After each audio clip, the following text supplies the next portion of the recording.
Well, it has rained so much in Sacramento in the last 24 hours.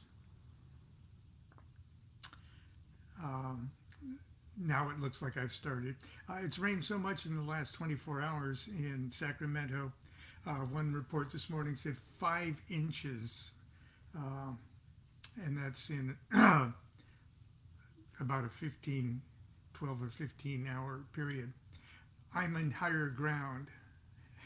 I've, I've come up to the second little floor of the house, which sort of is our library area, still with unpacked books and things like that.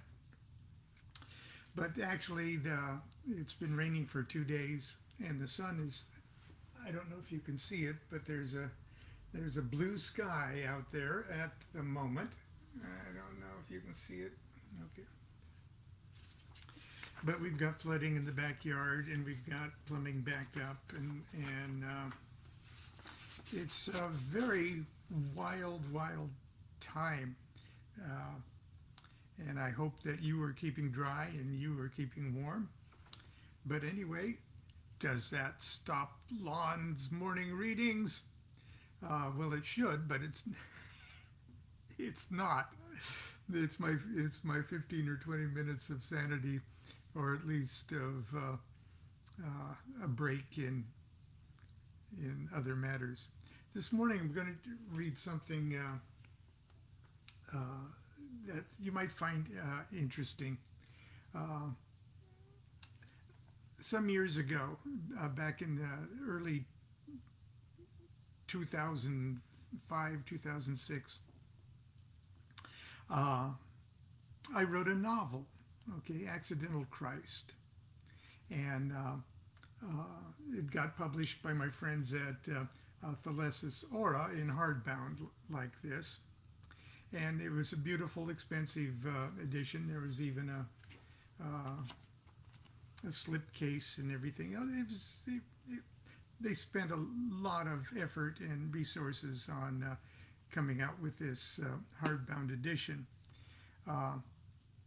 which you can still find at collector's prices. So if you're just interested in the text and are not a book collector, please don't be tempted to spend anything over $35 for this book, because it is on Kindle too. And that's where most people read Accidental Christ, on Kindle. But in 2007, I believe, the film director, James Cameron, made a documentary called The Lost Tomb of Jesus. And as you can imagine, it instantly sparked all sorts of criticism and commentaries and things like that. But it's a very thoughtful, insightful, and I think reasonable documentary. And it was by the Emmy Award-winning guy, Simca Jacobovici. I'll spell his name. Jacobovici. Okay, and it was on the Discovery Channel, and then from the Discovery Channel, it's been everywhere, and it was so interesting because it came out just at the time that the first edition of Accidental Christ was published and issued and released, and it blew my mind. And so I wrote a review of it, and it's been lost in my old Lon files for many years, and I thought it would be interesting for me to share that with you as I'm doing odd little things in the morning. So without further ado, this is Lon's view of the lost tomb of Jesus. And I hope it sparks some interest in you getting the Kindle edition, Accidental Christ. You can get it free with that Kindle Reader thing. So you've got no excuse. Be that as it may. Lon's view of the lost tomb of Jesus. Yesterday, I viewed with great interest Emmy winner Simca Jacobovich's and Oscar winner James Cameron's documentary film, The Lost Tomb of Jesus. I also viewed the panel discussion moderated by Ted Koppel that followed the 2-hour Discovery Channel special. Because of the uncanny timing of this broadcast vis-a-vis the release last month of my book, Accidental Christ, the story of Jesus is told by his uncle, I feel delightfully compelled to offer a few brief comments. Accidental Christ is a novel, my first. With the exception of my autobiography, My Life of the Spirits, my other published works have until now been commentaries on various occult practices and traditions peculiar to Western magical and magic and mysticism. I drew the characters, plot, and setting of Accidental Christ primarily from the 4 gospel narratives familiar to Christians around the world. But I painted this story against the backdrop of what I envisioned was the cultural and political realities of first-century Palestine. Much of this information is today readily available from hundreds of books and thousands of websites. Indeed, an entire pop culture industry has formed around subjects that would reveal lost secrets or untold histories of Western civilization. Some of these are excellent and actually increase our understanding of history and religion.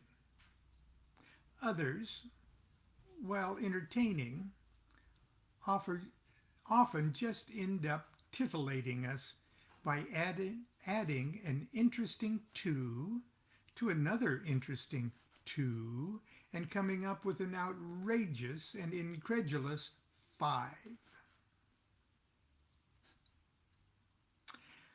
I, of course, tried to be faithful as possible to history as I understand it, and the gospel narrative, because Accidental Christ is fiction. I felt blissfully free to let my imagination run wild. I had no idea at the time that many of the elements of the story that sprang full-formed and Minerva-like from my brain were, in fact, historically credible. Several of the most important rudiments of my story are the same issues Jacobovici in Lost Tomb of Jesus raised. First and most obvious is the fact that the names engraved on the discovered ossuaries are also the names of the family members and characters portrayed in my book. This in itself is not a breathtaking coincidence. After all, these names are also found in the Gospel. The inclusion of Mary Magdalene and Matthew, both key characters in my story, does bring some measure of satisfaction. So compelling are the statistical data concerning the various and some extremely unique names on the ossuaries that critics are reduced to ridiculing the film's use of dramatic recreations and subjective assumptions based on church traditions. If you don't like the message, make fun of the box it came in. However, the most profound issues raised in both my book and the Jacobovici documentary have less to do with specifics and more to do with profound and profoundly important generalities. The most fundamental and important of these, in my opinion, concerns the social status of the family of Jesus and his role in the politics of his day. For centuries, we've been led to believe that Jesus came from an obscure and impoverished family, when the Gospels actually tell us that both sides of his family were aristocrats, with a royal bloodline leading back to King David. Indeed, it is his status as hereditary king of the Jews and claimant to the throne of Israel that first earned Jesus the title of Messiah. Jacovicis, I'm making it shorter every time I say it. I'm probably leaving out a great many letters. Jacovicis' film also focuses on the aspect of the life of Jesus as a primary and integral factor that colors every aspect of his life. The quality of the tomb and the ossuary suggests that these people were not impoverished peasants or itinerant religious fanatics, but individuals of status and means. Once we realize that Jesus was born to a wealthy and noble family, we're compelled to shift the focus of the entire gospel narrative from mysticism to politics. Another important generality raised by both the film and my book concerns the possibility that Jesus was married to Mary Magdalene. While accidental Christ doesn't conclude their eventual marriage, it does show them to be lovers who in all likelihood will marry. There's no question in my mind that the historical Jesus married. If he were a Jew, if he were a man in his 30s, if he lived in first century Nazareth or Jerusalem, if he were a teacher, if he were a public figure, if he were not a cripple, a leper, or mentally ill, then most certainly he would have been a married man. It would have been a conspicuous and scandalous cultural abnormality if he were not married.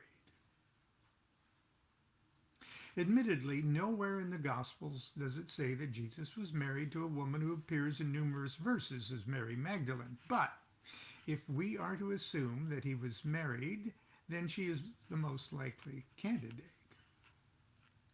As wife of the King of Jews, she most certainly would have been buried with her husband. The lost tomb of Jesus is already being harshly denounced as an attack on the Christian faith. If you Google it today, you'll see all sorts. Oh, how could it possibly? Oh, Jesus. But I digress. But for the life of me, I can't understand why Christians would condemn this line of inquiry. With so many books now being published that challenge the assumption that Jesus ever existed at all, one would think Christendom would welcome this discovery and shout to the world, yes, he lived. Here's the proof. Here's his family and disciples, just as they are named in the Bible. But something else is at work here.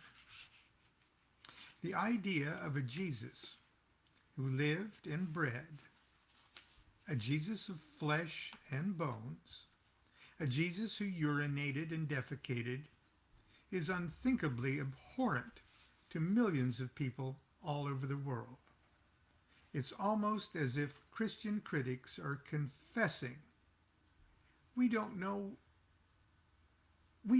want to know anything about Jesus that does not come from the Bible. We don't want a Jesus soiled by objective reality. We can't handle a human Jesus who once dwelt in objective reality. We only want the Jesus of our dreams. I'm sorry, to ignore empirical history that is behind the scriptures is to invite their misuse by social and political entities who are always ready to engender and perpetuate fear and hatred between peoples and cultures for their own interests. As the violence spawned by religious fundamentalism is demonstrating to us today, when a group of people surrender their intelligence, their common sense, and rationality to blindly accept inflexible religious dictums, they easily become prey to political manipulation.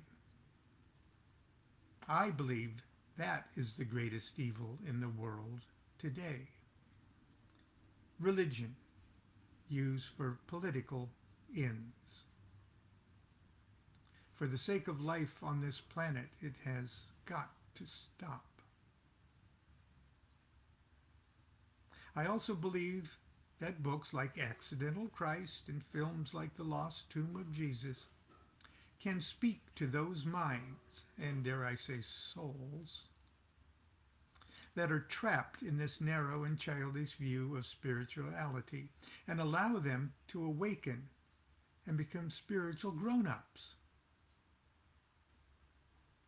A reasonable and universal understanding of the historical Jesus could very well represent the true second coming of Christ. A revelation of rationality that, once grasped by a full generation, could free humanity from the horrors of religious strife. Perhaps once again an entire generation, perhaps once an entire generation is liberated from an irrational religious mindset that obliges us to abandon our powers of rational thought, then it is only a matter of time before we are liberated from the irrational cultural mindset that the irrational cultural mindset prevents us from realizing the fundamental and universal brotherhood, sisterhood of humanity. The second coming, this second coming, would indeed be an event of biblical proportions. The promised gift of the peace on earth from the Prince of Peace. And that's my comments that not only talk about the lost tomb of Jesus, but a plug for Lon's Accidental Christ. I'm only plugging it so much because I like it so much myself. Nothing I write is perfect, okay, but it is something that I feel is valuable enough to see print and shared with others. Anyway, that's it for Monday. I might actually even take a walk today if the sun stays out for a few minutes. But anyway, unless things get terribly worse, I will be with you tomorrow at the same time. Until then, continue to be good to yourself and be good to each other. Do what thou wilt shall be the whole of the law. Love is the law, love under will.